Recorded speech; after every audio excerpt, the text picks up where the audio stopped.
Welcome to RETOUCH Nexus Narratives, a captivating podcast series of the Horizon RETOUCH Nexus project that delves into the interconnected world of the water energy food ecosystems nexus.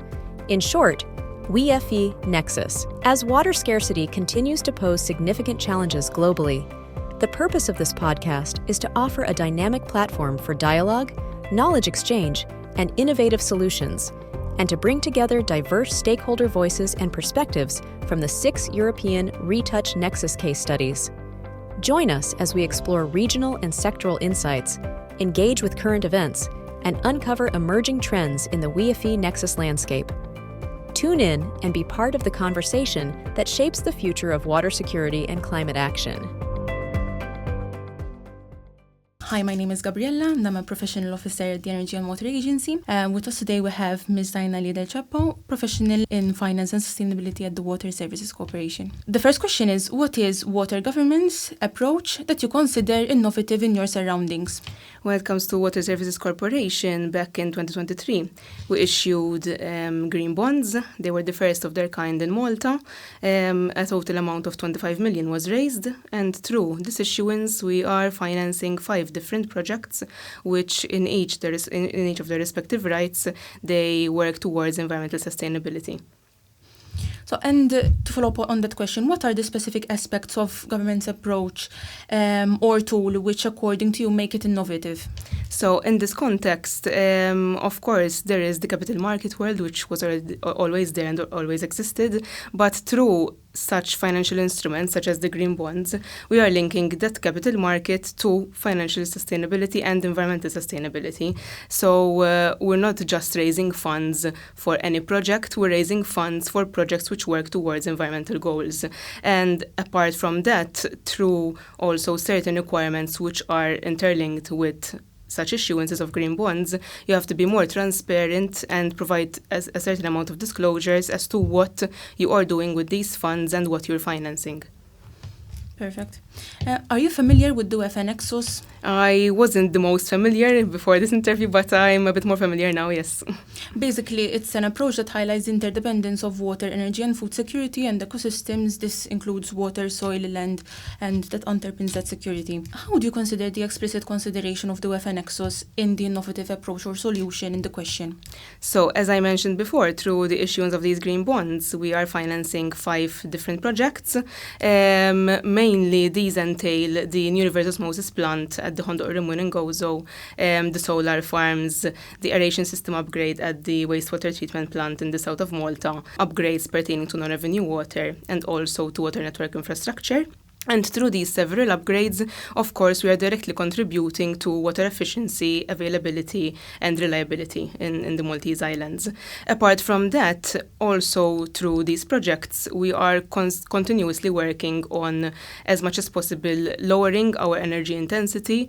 Naturally, it's unavoidable to a certain extent because it is required to be able to produce water to begin with. However, we are aware that, of course, it has its implications. So we are trying as much as possible as well, not only to use energy to produce water, but to do it in the most efficient way. So through those, the water and energy sort of characteristics are being tackled. Apart from that, I think it's also important to keep in mind that ensuring that there is water available will also contribute to food security as well. So I think that's also an important aspect of the Nexus. That's important. So to build up on that question, how and why did the government's approach or tool emerge, and who took the initiative? It was essentially an internal initiative, so it came internally from the corporation, of course, through as well its subsidiary Clearflow Plus, since Clearflow, the subsidiary, is the actual issuer of the bonds. What is the level of application of the innovative approach or tool on a national level, local, or multiple? So the issuance of the bonds was on a national scale, so it's listed on the Malta Stock Exchange, but of course through the several projects which we mentioned, we are targeting different areas around the islands. Okay. And is the approach or tool implemented in other regions, like regional, local, as well? Just locally, not really.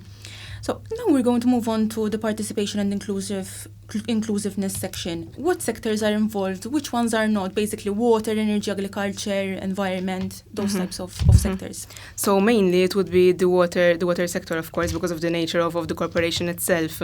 But as I mentioned, certain projects also work on energy efficiency. So indirectly we're also touching the energy sector. And as I mentioned as well, of course, it indirectly contributes to food security. So as well, that one. Apart from that, of course, we have other sectors which pertain to the financial instruments themselves. So we have the regulatory bodies, the financial intermediaries, banking institutions, which were all part and parcel of this whole situation, really and truly. Exactly. How do you consider all relevant stakeholders to be involved? So who are the stakeholder groups and how are they being engaged? So, as I mentioned, mainly when we were actually working towards the issue, the main stakeholders there were the regulatory bodies and other authorities such as, for example, the Malta Financial Services Authority and the Malta Stock Exchange. We also were in conversations with the ministry and other related entities. And of course, one of the main key stakeholders in this case are the bondholders themselves, because they are enabling us to invest in these projects. So that would be mainly it. Okay. And to what extent is the participation of these sectors equitable? So basically, apart from the fact that they are helping us invest in these projects, first and foremost, on an annual basis, the green bonds require that you prepare an impact and allocation report. Basically, what this is that you are showing your investors and, to be honest, the general public, because it's available to anyone, really and truly, where the funds are being used, the progress that is being made, and other things which enable users of this report to understand better the situation. So through that, of course, you're providing the transparency required just even for the public to make sure that you're really using these funds for the things that you're saying that you're using them. Apart from that, we also went a bit of a step forward, and recently we launched as well a monitoring tool, which is also available not just for investors, but for the general public. And what this monitoring tool does, it's similar to what the impact and allocation report does, but it's updated more frequently. So it's updated on a regular basis. It's not just an annual sort of snapshot of the progress. So whoever wishes to track the progress being made and make sure that we're using the funds in an environmentally sustainable way, exactly, as promised, of course, can just go into this monitoring tool and track the progress in terms of the funds that are being dispersed, where the locations are of the project, and stuff like that. Okay. So now we're moving on to the section, some issues that are in stake. Which milestone has this tool or approach achieved so far? So basically, if we focus from a disbursement point of view, when I say disbursement, what I mean is how many of the original 25 million which were collected from the investors have been utilized so far. So from the end of 2023 till now, we have utilized 40% approximately of those 25 million, which is quite good considering that it's been slightly more than a year. There has been significant progress made across all 5 projects. The Hondo one, which I mentioned, was essentially ready because it was a refinancing project. However, the rest of them are progressing quite nicely. The solar farms have started being installed and commissioned. The aeration system is nearing completion as well, the aeration system upgrade at Tabarkat. And we have significant upgrades in both the non-revenue water projects and also the water network infrastructure one. Okay. And now we'll move on to the main challenges. So what are the main challenges being addressed by this approach? I think rather than challenge, it was a bit of a minor issue, so to speak, or not minor, but it was a present issue in the capital market sphere, so to say. Okay. So basically, access to finance is always there for you to access. However, even traditional forms of finance nowadays, they have started asking for certain sustainability-related metrics. So whether you're funding eligible green projects in this case, or whether you're funding normal projects which are not really sustainable, you still need to provide certain sustainability-related documents, so to say. Mm-hmm. However, through these financial instruments such as the green bonds, what you're doing is basically you're linking this like access to finance directly to sustainable projects. So the issue sort of that you're settling is that you're unlocking something new, which is ensuring that finance is being directed towards sustainable projects. Now we're going to move on the decision-making process.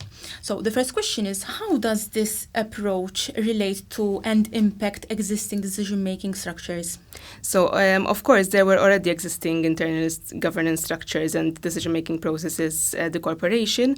However, because of the green bond issue, we had to move on to a public listing when it comes to its subsidiary. So Clearflow Plus, in this case, had to become a public company for the listing.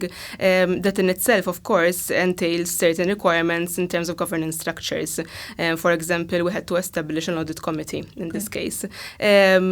More specifically to the issuance itself as well, we also had to establish a sustainability committee internally. Basically, what the main purpose of the sustainability committee is to ensure that the funds are being used for the purpose listed in the prospectus, and also provide approval of the disbursement, which I mentioned earlier. Exactly. Now we're going to move on to the future outlook. What are the plans for the future with this innovative governance approach tool?